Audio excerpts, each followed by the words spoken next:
Hey everyone, and welcome to this C# object-oriented programming tutorial. In this tutorial we will learn the concept of polymorphism.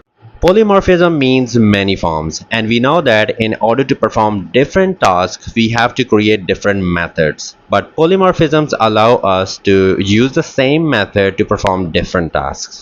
It basically helps to reduce the duplications in the code.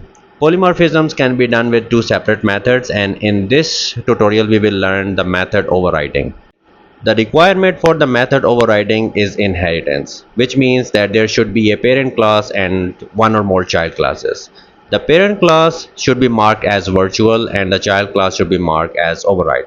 We will see this virtual and override while writing the code. So first I will show you a code without polymorphism.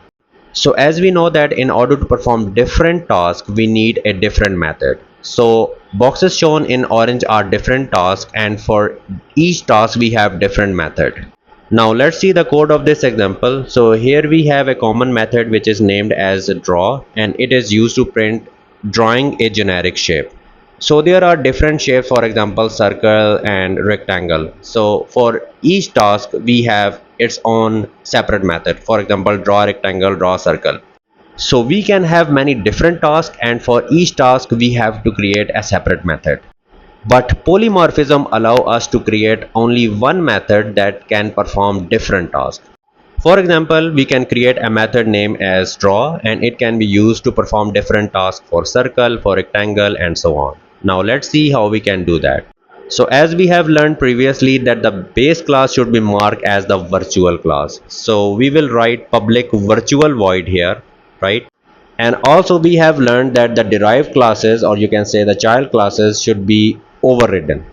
So I'm writing here overridden method. So I'm writing here public override. And instead of using different method, for example draw circle, draw rectangle, we will be using only one method that is called as draw.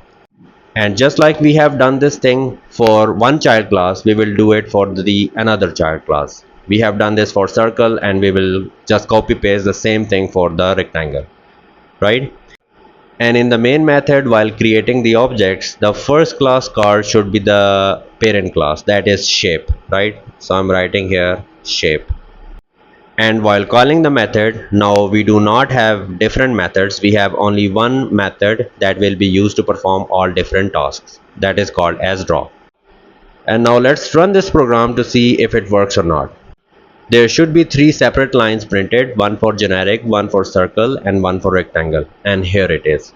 So that's how we use the concept of method overriding, that is one of the method of polymorphism, and we will learn the next method of the polymorphism in our next tutorial. So thanks for watching, see you in the next tutorial.